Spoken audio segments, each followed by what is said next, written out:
this is Boki, and today I'm going to be doing my top 5 Wednesday for the week. So I will link the information for top 5 Wednesday below, but if you would like to participate, it is a Goodreads group, so the topics are posted, and yeah, it's a lot of fun. So the topic for this week is favorite spooky setting. So I love horror, but I'm also super freaked out by horror because, yeah,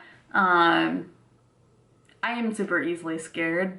I'm like one of those people who always wants to watch scary movies, but I'm too scared to, so I just read the Wikipedia descriptions of them, find out what happens, and like, that's my way of dealing with it. So first up is Almost Everything in the Bloody Chamber by Angela Carter.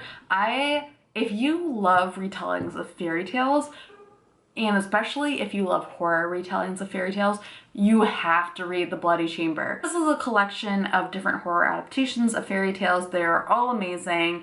The one that I think of the most is The Lady of the House of Love. This is a Sleeping Beauty retelling where an English soldier finds himself in a creepy old mansion with a beautiful female vampire in Romania. I really love all of these retellings. They're very feministy. I think one of the things that's really interesting about horror is how much it can have to do with gender.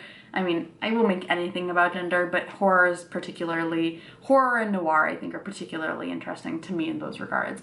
And a lot of these stories in this collection are really interested in gender. Lady of the House of Love is a vampire, so it's like already creepy, and then it's got a mansion that's really creepy. This is all short stories, so it's super easy to get through. It's very thin. I can't believe that I can't find my copy of it, but I love this series so much. Second is a book that I am reading right now. Maybe it's not going to turn out to be as creepy, but I am like very few pages in and I'm already creeped out. This is I Remember You by Yrsa Sigurðardóttir.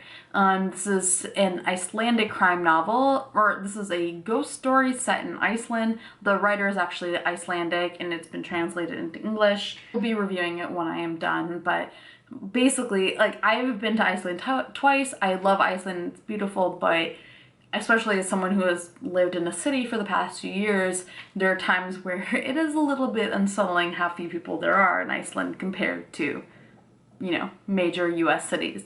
And especially kind of against this beautiful, but at times almost overwhelming natural landscape. And I Remember You is, there is a group of people who go up to a cabin in kind of this isolated area to fix this cabin, and they're not really sure if someone else is there. Like, yeah, it's already creepy, and it's made more creepy by the fact that even by Icelandic standards, it's remote. So I feel like I'm gonna be super freaked out, and I'm excited to read more of it. Next up is The Virgin Suicides by Jeffrey Eugenides.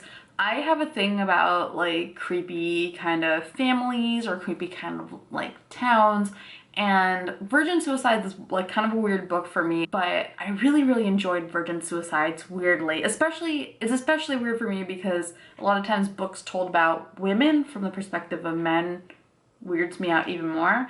And Virgin Suicides is completely that. I mean, it's about a bunch of guys who are watching a bunch of girls eventually kill themselves. I don't know why I like this book so much, but it's just really stuck with me. I think there's something about the way that the boys view the girls that I think is honest and is like very upfront with the fact that it's kind of creepy, and it's made more unsettling by the ultimate fate of the girls in the story. And for my last two, I'm gonna actually talk about comics. So I think comics are a great place to look for horror because the combination of the visual and like the actual storytelling. First off, I'm going to talk about one of my favorite authors who I've brought up before. This is Gail Simone. She has an ongoing series right now called Clean Room, and it's about this like weird culty kind of thing, like sort of Scientologist-y thing, where people are joining to, you know, I don't know, open their minds, but